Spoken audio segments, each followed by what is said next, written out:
Bienvenido a Casa sobre la Roca, Iglesia Cristiana Integral.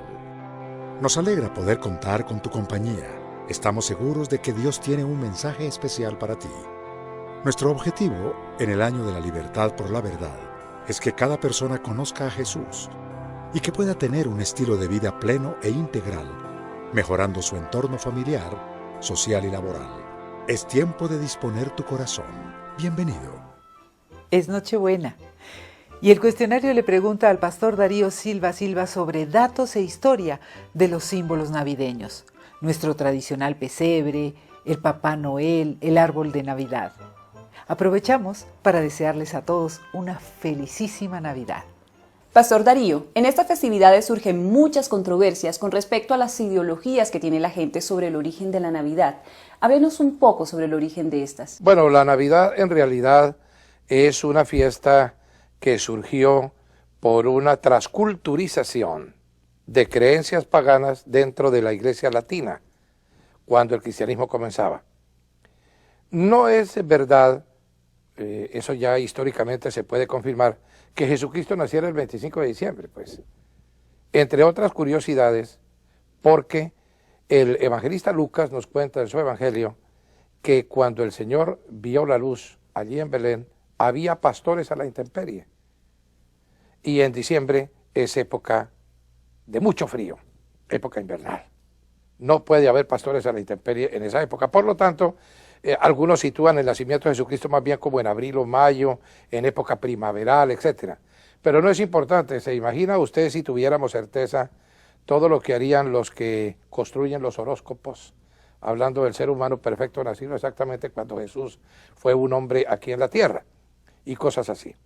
La transculturización se debió a que en el siglo II o a partir de él, muchos paganos que venían de la mitología grecorromana asumieron el cristianismo como una nueva fe, principalmente a partir del emperador Constantino, que dictó el famoso decreto de tolerancia hacia los cristianos. A los cristianos no los persiguieron los césares por ser cristianos, porque ellos tenían absoluta libertad de cultos dentro del imperio, un caso semejante al que hay en Estados Unidos de América, dentro de la libertad religiosa o espiritual. Ahora, por supuesto, la situación se agravó y por eso fueron llevados a las fauces de los leones en el circo romano y a las parrillas donde los cocían, literalmente, porque ellos desafiaban al imperio ya propiamente sosteniendo que el emperador no era Dios. El único Dios verdadero tenía un mediador entre él y los hombres, que era Jesucristo hecho hombre. Entonces, cuando esta gente empezó a convertirse al cristianismo, la Iglesia latina fue muy permisiva. Como traían incorporado un lastre pagano, le permitieron que lo trajera al cristianismo. Y así surgió el santoral y una serie de liturgias y de costumbres que fueron directamente tomadas de la mitología grecorromana y otros cultos orientales. Ahora, el 25 de diciembre era el solsticio. Al haber ese cambio cósmico, ellos en Roma habían declarado tal día como la celebración del sol invicto, el nacimiento del sol. Y a los cristianos que pusieron la Navidad el 25 de diciembre se les ocurrió, la idea no es descabellada ni es mala, que como Jesucristo era el sol espiritual, podríamos celebrar en esa fecha su nacimiento. En sí mismo el asunto no tiene mayor importancia, pero de lo que sí podemos estar seguros es de que no fue el 25 de diciembre la natividad de Jesús. Es claro en su mensaje que el nacimiento del Señor Jesús no fue en el mes de diciembre. Entonces, ¿cómo podríamos explicar que siempre celebremos la Navidad durante este mes? Pues porque lo que las iglesias que provienen de la Reforma Protestante en su conjunto, es decir, los que forman la Iglesia Cristiana Evangélica, han creído en términos generales que es mejor aprovechar esas tradiciones que olvidarlas.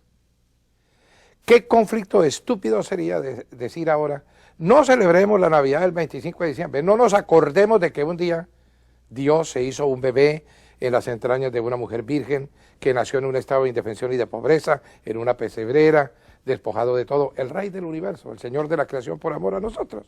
Eso parece un poco tonto. Lo interesante es que nosotros, no teniendo una fecha mejor, porque entre otras cosas no se sabe cuándo nació Jesús, aprovechemos esa tradición para que la gente recuerde el acontecimiento más grande de la historia del tiempo y de la eternidad. Lo demás es una simple superstición. Y no es cierto que uno se vaya a condenar o esté haciendo actos paganos cuando el 24 por la noche o el 25 se reúne en familia, comparte un pavo, toma una copa de vino sanamente, le dice a sus hijos y a sus nietos que los ama, les entrega unos regalos y sobre todo les recuerda qué fue lo que ocurrió hace 2000 años en una gruta que era pesebrera en la pequeña ciudad de Belén. Usted ha tocado una palabra que es muy importante durante esta fecha y es el pesebre. Cuéntenos cuál es su posición frente a la tradicional novena y al pesebre que la gente coloca en sus hogares durante esta fecha de Navidad.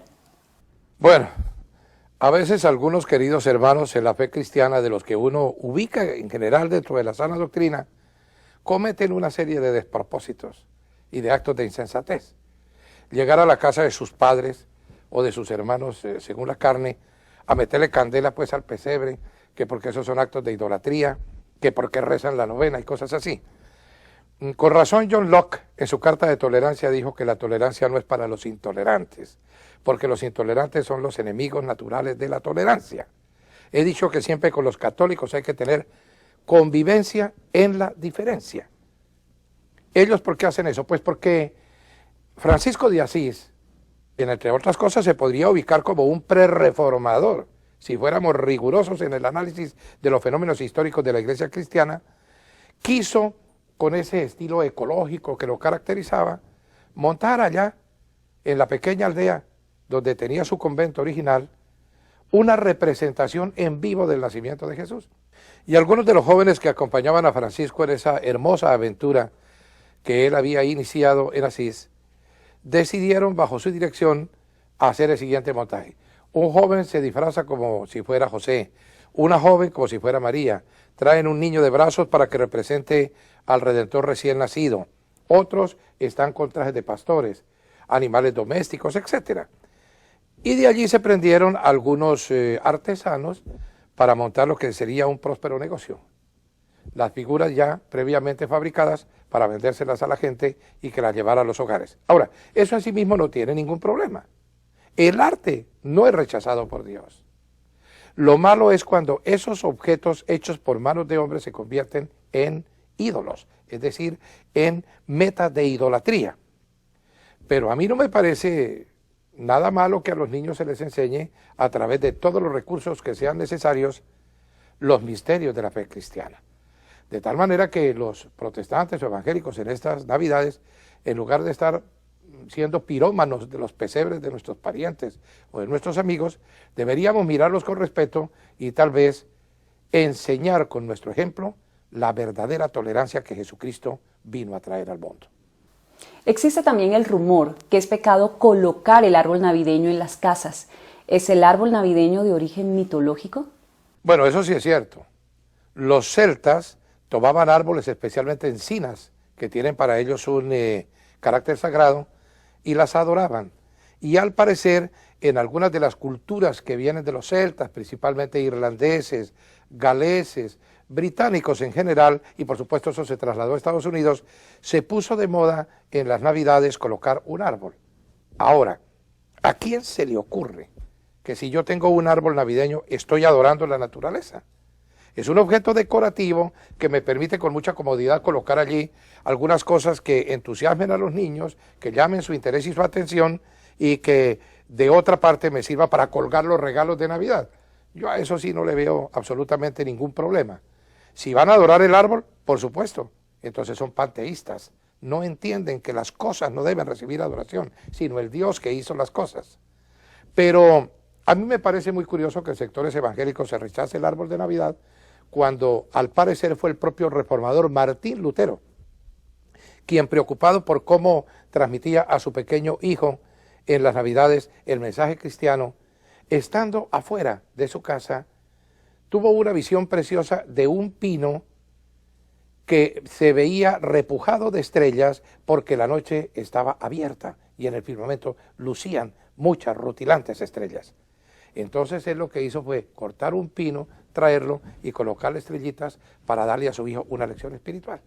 No sé si eso será legendario o tendrá algún asidero en la realidad, pero no me extrañaría porque Martín Lutero era mucho menos legalista de lo que la gente supone. Siempre recordaré la anécdota de Bob Wilhite, un gran predicador norteamericano que visitó a Colombia hace varios años. Y lo invitamos a almorzar un grupo de pastores a un restaurante donde tenían una Virgen del Perpetuo Socorro con una lamparita alumbrándola. Y uno de los pastores que se encontraban conmigo a la mesa me dejó verdes los tobillos, pateándome todo el tiempo y señalándome la imagen de María. Y le dije, ¿qué es lo que te pasa a ti? Entonces él me dijo, ¿qué pensará el doctor Wilhite de que estamos en un lugar donde se rinde idolatría a la Madre de Jesús? Y le dije, preguntémosle. Y por supuesto, cuando dio su respuesta, Bob Wilhite entregó una gran lección. Oye, Bob, ¿has visto lo que hay allí? Ah, sí, una Madonna. Pero no es bonita, es muy artesanal, está fea, realmente no tiene mucha belleza artística.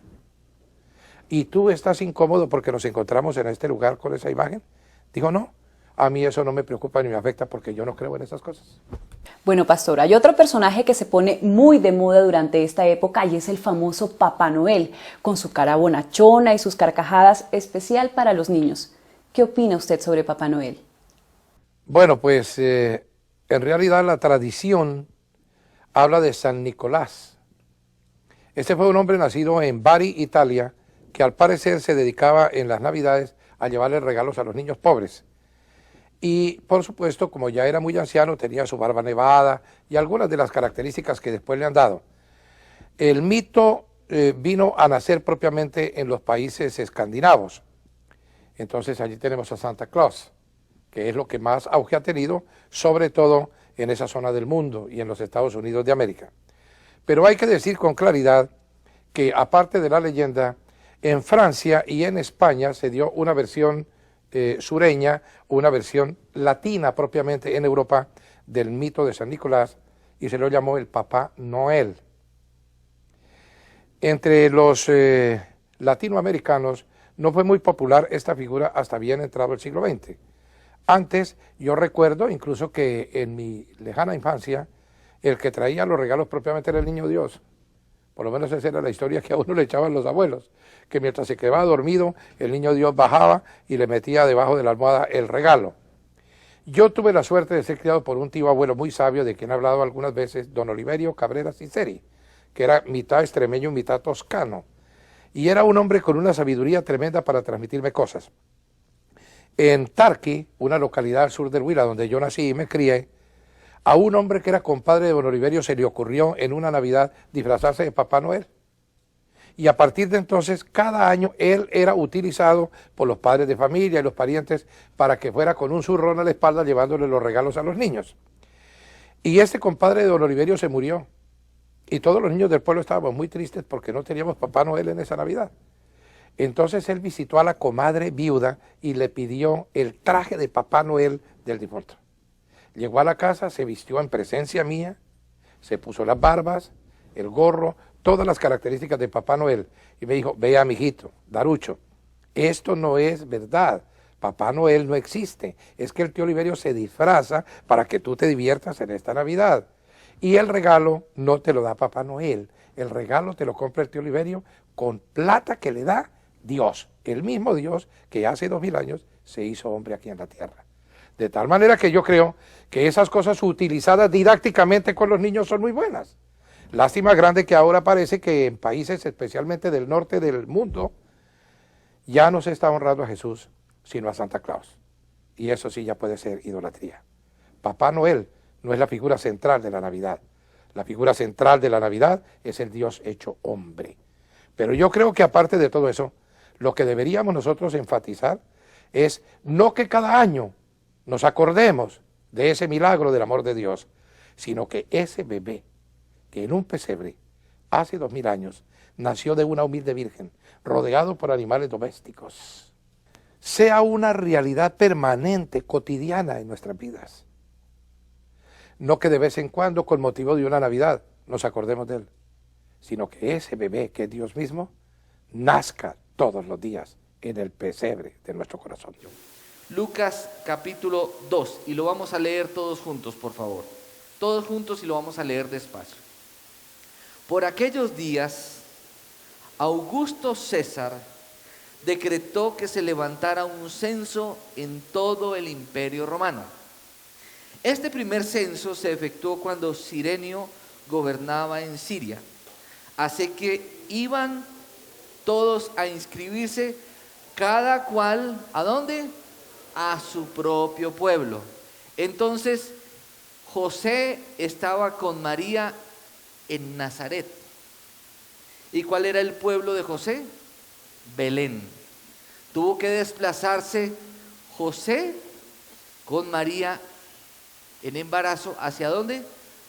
Hacia Belén. ¿Saben qué ocurre?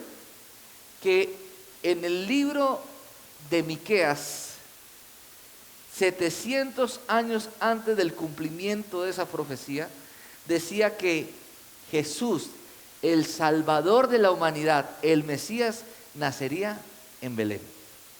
Sigamos.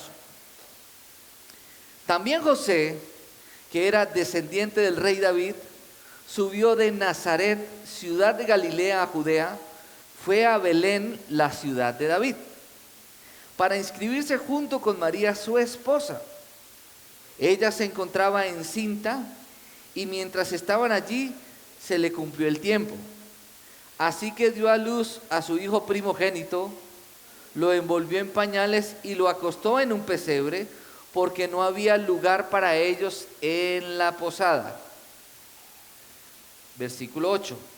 En esa misma región había unos pastores que pasaban la noche en el campo, turnándose para cuidar sus rebaños. Sucedió que un ángel del Señor se les apareció.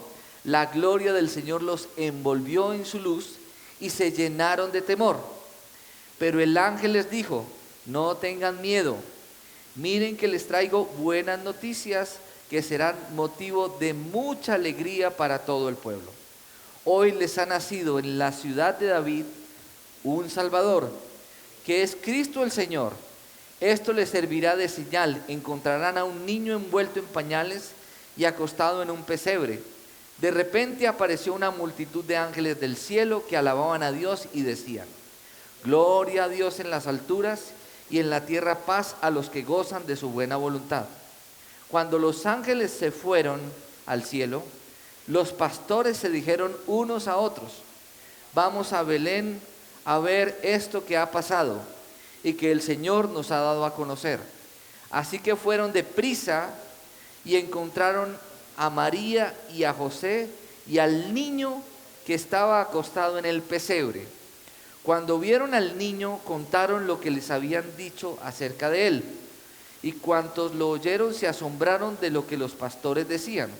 María, por su parte, guardaba todas estas cosas en su corazón y meditaba acerca de ellas. Los pastores regresaron glorificando y alabando a Dios por lo que habían visto y oído, pues todo sucedió tal como se les había dicho. Dios amado, gracias, Señor, te damos en esta mañana por esta palabra. Háblanos, Señor, en Cristo Jesús. Amén y amén. Cuando a usted se le viene en mente la Navidad, ¿en qué piensa? ¿En Jesús?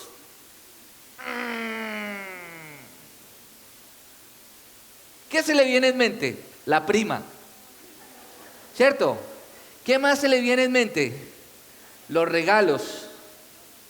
¿Qué más se le viene en mente? ¿En dónde voy a pasar el 24? ¿Con mi mamá o con mi suegra? Y en algunos hogares termina convirtiéndose eso en un conflicto, ¿no? ¿Cierto? El 24 donde mi suegra y el 31 con mi familia. Y se vuelve un conflicto. ¿Cierto? Generalmente la esposa quiere uno que pase todo el tiempo con su familia. ¿Pasa eso o no pasa eso? ¿Cierto? Entonces hay que ceder. Dígale al que tiene a su lado, hay que ceder un poquito. ¿Cierto? Y para que eso no se vuelva un conflicto, yo les doy la salomónica. ¿La quieren oír? ¿Cierto? Vaya donde su mamá y vaya donde su papá un ratico, comparta con ellos y vaya y cómase la comida en la casa suya. Y reparta los regalos en su casa. Y ahí todos quedan contentos. ¿Queda eso claro? Listo. Claro que eso finalmente cada uno verá cómo lo hace.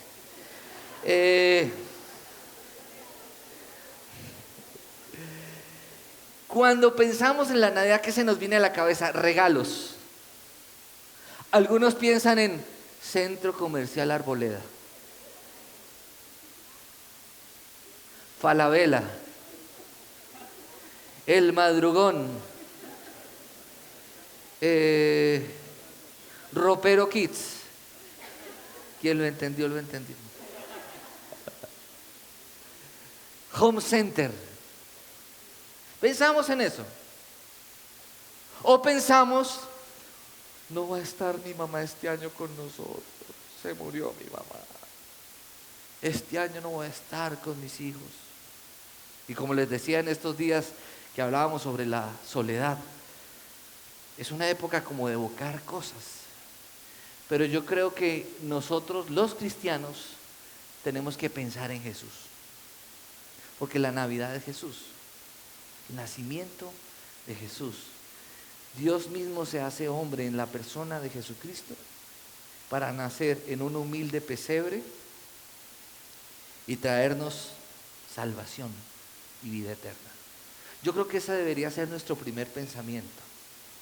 Más que pensar en los regalos, que son buenos. ¿A quién no le gusta recibir regalos o dar regalos? Hay unos que les gusta más recibir que dar, y eso es entendible. ¿Sí? Hay otros que utilizan la filosofía del boxeador. Es mejor dar que recibir, y eso está muy bien también. ¿Cierto?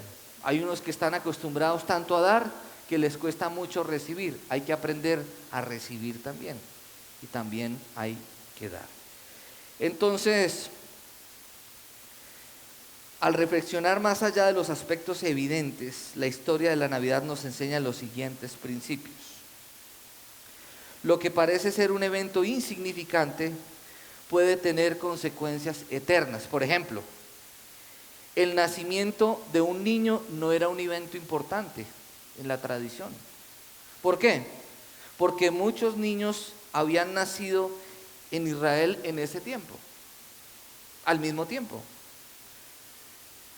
Aún el hecho de que Jesús naciera en un establo no fue algo tan extraordinario. ¿Y qué quiero decir con esto? Que hay cosas que usted y yo, como cristianos, pueden ser insignificantes y tienen una connotación espiritual y eterna para nosotros. Por eso la Biblia dice que nosotros no podemos menospreciar a nadie.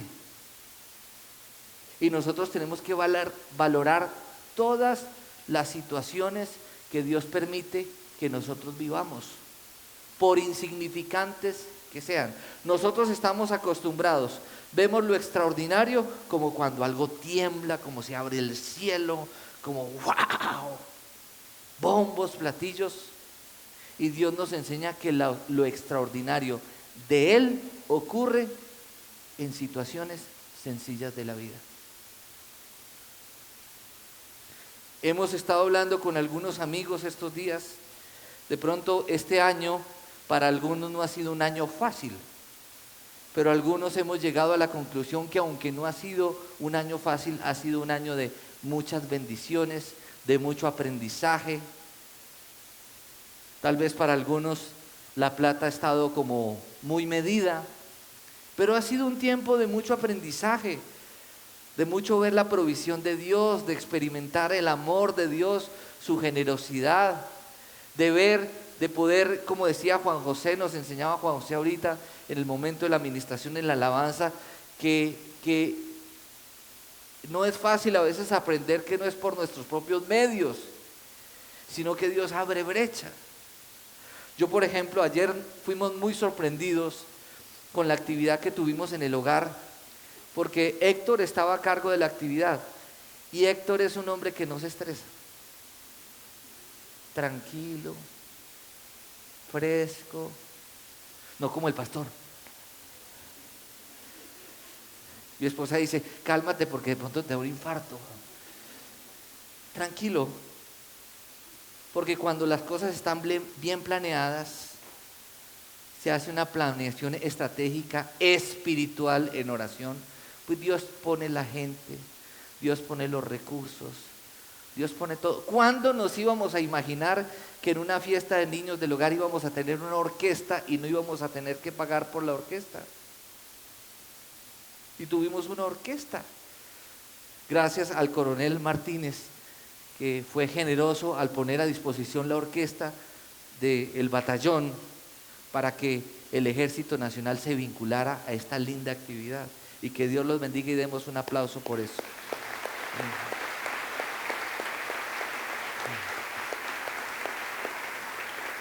Porque en una época de posconflicto es una imagen, una nueva imagen que el Ejército Nacional nos está transmitiendo. Un ejército vinculado con la comunidad. Amén. Y esa es la nueva Colombia que Dios quiere. Entonces, y cosas como esas, en donde finalmente el controlar las situaciones no está, el manipular las cosas, el tejer cosas como para lograr, no, sino que Dios mismo, guiándonos, nos da todas las cosas que nosotros necesitamos y aún más de lo que nosotros pensamos o imaginamos por el poder que obra en nosotros. Amén. Entonces, José y María eran personas sencillas, no eran excepcionales, eran dos personas sencillas de la época. En esos días César era considerado la persona más importante del mundo y César legislaba y César tenía el poder absoluto y César era Dios mismo para los romanos. Pero el más importante de la historia y de la eternidad estaba naciendo y estaba siendo puesto en un humilde pesebre. Qué contrastes tan grandes, ¿cierto? Dios en lo insignificante nos muestra su grandeza. Amén. Entonces no debemos juzgar las situaciones por sus apariencias. En ocasiones aquello que parece insignificante desde nuestra perspectiva es de gran importancia ante los ojos de Dios. ¿Cuántos de los que estamos aquí no hemos valorado más un detalle sencillo de alguien, una nota, una llamada o un pequeño detalle dado con la mejor intención del corazón que un regalo costoso? En estos días nos enviaron unos de esos videos que mandan por WhatsApp, que usted sí se ha dado cuenta que mandan bobadas por WhatsApp. Ayer nos divertíamos con un mensaje que mandaron de una persona del Valle del Cauca dando una dirección. Entonces mandaron esa dirección por el grupo para los voluntarios del MAS y decía, entonces usted se va para ese y pregunta por ese y habla con ese señor. Nosotros somos muy dados a dar direcciones así, ¿cierto? Pero no estoy hablando de eso, simplemente un mensaje que enviaron y le preguntaban a unos padres que si ellos tuvieran la oportunidad de almorzar con una persona famosa, ¿con quién lo harían? ¿Con quién les gustaría almorzar a ellos? Entonces muchos decían personajes de la farándula, personajes de la historia, presidentes. Y después entrevistaron a los niños. ¿Y saben qué decían los niños con quién quisieran almorzar? Con sus papás.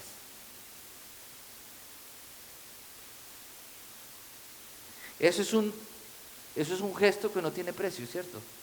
Entonces, no debemos juzgar las situaciones por sus apariencias. En ocasiones, aquello que parece insignificante desde nuestra perspectiva es de gran importancia ante los ojos de Dios. El Señor obra por medio de diversas circunstancias para cumplir su voluntad. Y cada uno de nosotros es parte de su plan, nos demos cuenta o no. Dios obra a través de las cosas sencillas de la vida y muchas veces las cosas sencillas de la vida tienen una connotación eterna. Por eso no podemos menospreciar ninguna situación. Amén. A veces Dios usa a los impíos para lograr su propósito divino. Mire que el mismo emperador establece un censo para que finalmente Jesús nazca en Belén. Otro punto, Dios hace su obra más grande mediante la persona menos esperada. Hay un libro de Max Lucado que tiene que ver con la Navidad y cuenta él es un experto en narrativa y es una persona muy creativa y dice, él se monta una escena en el cielo y dice que Dios le plantea a los ángeles que le ayuden a buscar dónde nacería el Salvador de la humanidad. Dice que los ángeles empiezan a pensar y a mirar gente importante donde naciera, y finalmente la dinámica de Dios es que Jesús naciera en un humilde pesebre. Dios cumple sus planes de acuerdo a su voluntad, con aquellos que ha escogido. No importa su condición, si Dios te eligió, Dios te va a usar para cosas grandes. Amén. Si nadie cree en ti, Dios sí. Diga al que tiene a su lado, si tú crees que nadie cree en ti, Dios sí. Y con Dios es suficiente. Amén. Porque Dios elige lo vil y lo menospreciado para el mundo, Dios lo elige para cosas grandes. Amén. Cuando nosotros queremos descrestar a otros en las cosas de Dios, queremos descrestar a otros por lo que somos, por lo que sabemos y por lo que podemos lograr, somos finalmente avergonzados y nuestro orgullo es pisoteado. Pero cuando somos humildes y queremos honrar a Dios, Dios desde el backstage, con lo que tú tienes y con lo que tú sabes, desde atrás te va a usar para honra y gloria de su nombre. Amén. Entonces, es por eso que nunca podemos pensar que Dios no puede usarnos. Nuestra meta debe ser estar siempre dispuestos para servirle a Dios en lo que nos pida, tal como lo hizo María. ¿Se acuerdan en Mateo? Señor, he ahí tu sierva en el Magnificat. Haz conmigo lo que quieras. El valor de una persona no lo determina su entorno. Aunque el Hijo de Dios tuvo un nacimiento humilde, nació en un establo rodeado de animales y de un olor no muy agradable, tuvo como cuna un pesebre y fue envuelto en pañales. Cualquiera que entrara en ese establo, al mirar lo que lo rodeaba a ese recién nacido, no se hubiera dado cuenta de cuán importante era aquel bebé. Menos mal María no era escrupulosa. Imagine María, ay no, la asepsia. Aquí no hay tapabocas. ¿De dónde es el agua? Ay, ese popó de vaca, ese marrano que hay allá. No, ella sabía que finalmente, si el Salvador, Dios se había permitido que naciera en un pesebre, Dios lo iba a cuidar. Amén. Como Dios cuida a los suyos y como Dios cuida a los míos. Digan amén.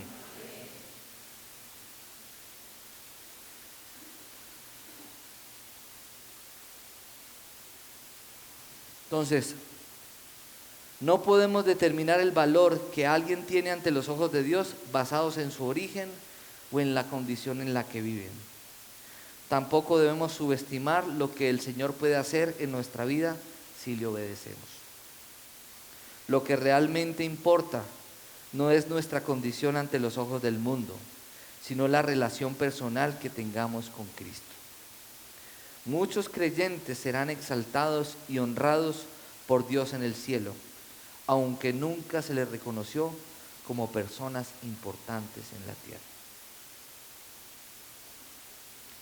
A menudo Dios da sus revelaciones más grandes a personas que podrían ser de origen muy humilde. El nacimiento de Cristo fue un evento privado, donde solo estuvieron presentes José y María, pero en un campo cercano, Dios escogió anunciar el nacimiento de su Hijo a un grupo de pastores.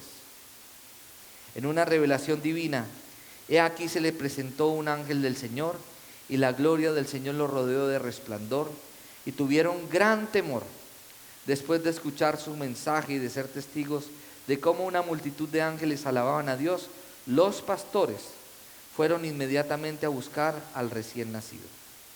Este era el Mesías que habían esperado durante tanto tiempo.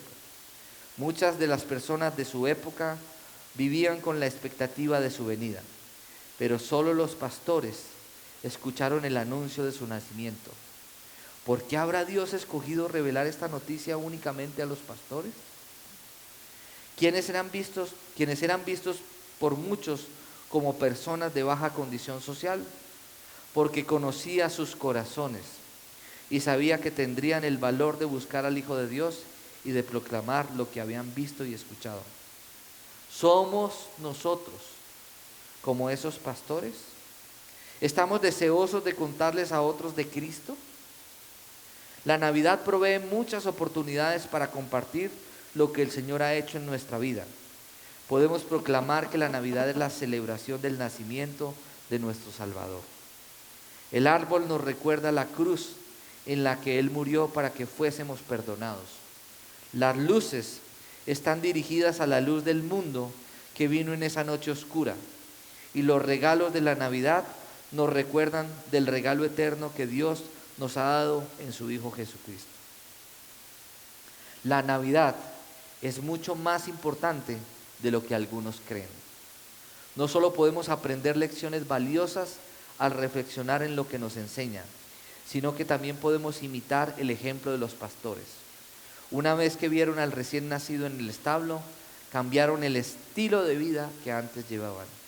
Tuvieron que contarle a todos lo que habían visto, y nosotros debemos hacer lo mismo. Quiero que pongamos por favor el video. Gracias.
¿Qué papel ocupa el Señor Jesucristo durante el tiempo de Navidad en su vida? Si no es el principal, ¿qué debemos hacer para que venga a ocupar el primer lugar en nosotros? Yo les decía ahorita mientras orábamos antes del servicio, que la verdadera Navidad es finalmente llevar el amor de Jesús al necesitado. Y Dios bendiga a todas las personas voluntarias que sirvieron ayer, los que no pudieron estar pero que aportaron con su regalo, con sus recursos, porque finalmente esa a veces es la presencia de la iglesia en esta época de Navidad. ¿De qué manera ha visto a Dios actuar en su vida?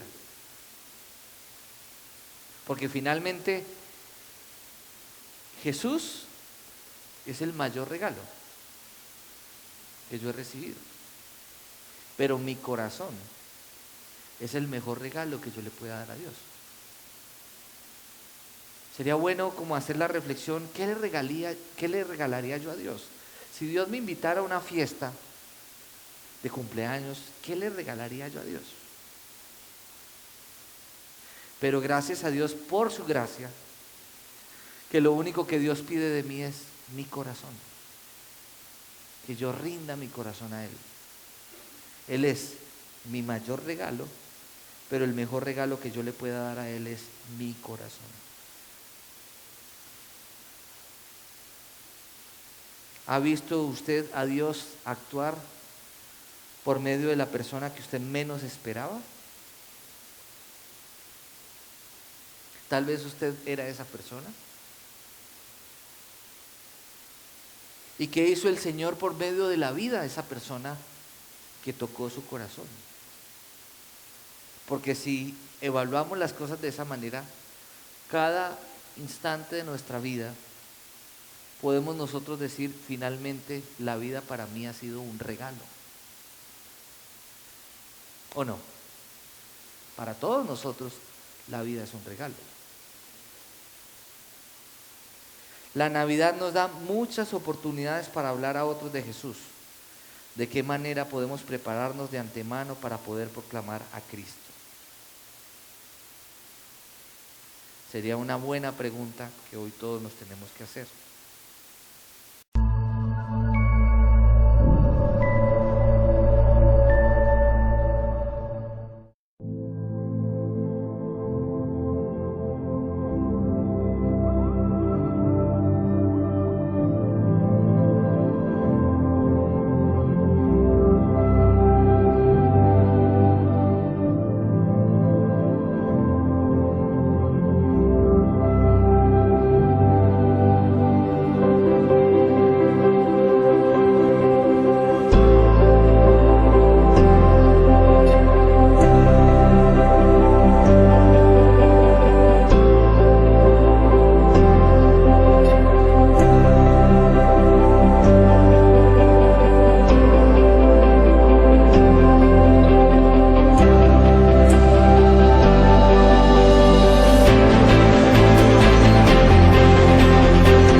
Sabemos que Dios habló a tu corazón con una palabra especial.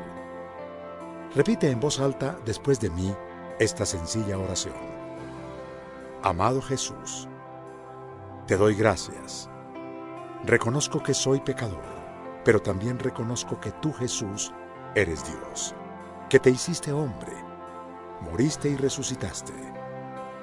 Te abro la puerta de mi corazón.